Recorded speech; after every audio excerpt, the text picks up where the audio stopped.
చీరలు కట్టుకొని ఆడవాళ్లంతా ఏకమయ్యారు. ఉదయం 6 గంటలకు బుల్లెట్ బండ్లు వేసుకుని వచ్చారు. ఆడి పాడారు. ఆ తర్వాత చీర కట్టులో పరుగులు పెడుతూ ఆకట్టుకున్నారు మగువలు.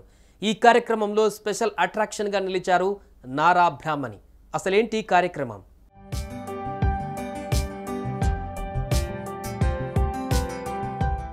"5K run, 10K run, colour run, run for a cos" లాంటివి విన్నాం. అలాంటిదే శారీ రన్. చీరకట్టులో మహిళలు పరుగులు పెడుతుంటారు. అతివల ఆత్మవిశ్వాసం పెంచడమే లక్ష్యంగా మహిళా సాధికారత, స్త్రీలలో ఆరోగ్యంపై అవగాహన కల్పించడం వంటి అంశాలను దృష్టిలో ఉంచుకొని ఈ కార్యక్రమాన్ని నిర్వహించగా వేలాది మంది చీరకట్టుతో ముందుకు వచ్చారు. ఉదయం 6:30 పరిగెడుతూ ఆకట్టుకున్నారు.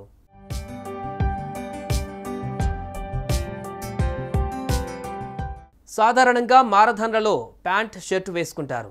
పరిగెత్తడానికి సులువుగా ఉంటుందని, కానీ చీరకట్టు కూడా మాకు సులువే అని ప్రూవ్ చేశారు మగువలు. రొటీన్కు భిన్నంగా ఫర్ ది ఫస్ట్ టైం హైదరాబాద్లో శారీ రన్ నిర్వహించారు. ఇప్పటికే ఈ రన్ పలు సిటీలలో నిర్వహించగా గ్రాండ్ సక్సెస్ అయింది. తాజాగా హైదరాబాద్లో మొదటిసారి అయినప్పటికీ వేలాది మంది పాల్గొన్నారు.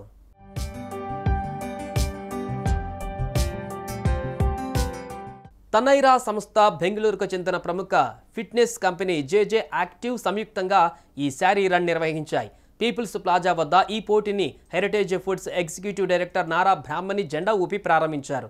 సుమారు 3000 మంది మహిళలు ఈ పోటీలో పాల్గొన్నారు. అందరూ అందంగా రెడీ అయ్యి వివిధ రకాల చీరకట్టులో తలక్కుమన్నారు.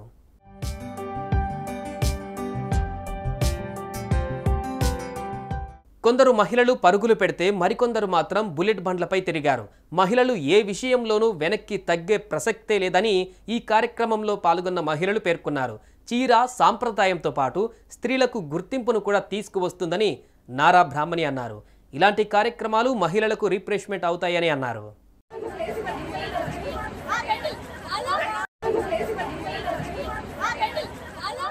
సుమన్ టీవీలో మీ పర్సనల్ అండ్ బిజినెస్ ప్రమోషన్స్ కోసం కింది నెంబర్కి కాంటాక్ట్ చేయండి.